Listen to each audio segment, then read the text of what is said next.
Hello guys! Kahapon nga pala ay pumunta kami sa Piat, Cagayan. So tara, samahan niyo ako.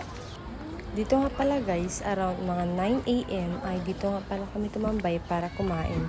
Etong tambay na to guys ay may bayad po na 100 at ang CR po nila ay 5 pesos po.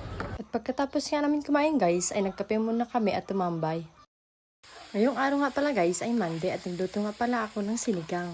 Tinawag ko nga tong sinigang na kulang dahil wala tayo sitaw at okra.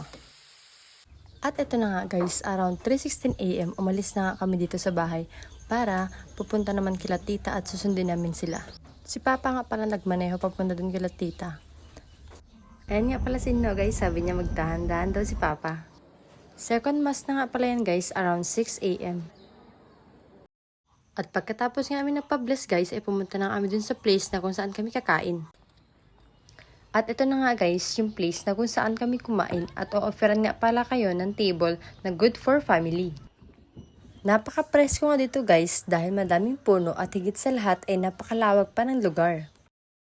Around 10:58 AM guys, ay umalis na nga pala kami dun. Dumaan nga pala kami sa Buntun Bridge at hindi namin naasahan ang matinding traffic nito. Kaya umikot kami guys at dumaan na lang kami dito sa Peña Blanca. At balik na nga tayo dito sa ating sinigang. At ito na nga guys ay nalo ko na ang gabi. At ito nga pala ang aking mini garden. At dito sa aking mini garden guys ay meron tayong talong, kangkong, kamatis at malunggay. At meron din akong kalabasa. At may dalawang bunga nga itong aking talong at aking kinuha upang ihalo sa aking sinigang. At ito na ang aking kangkong. At ito nga guys yung pinitas kong talong kanina at maganda nga ito dahil wala siya masyadong buto. At luto na nga itong aking sinigang. Kain po tayo!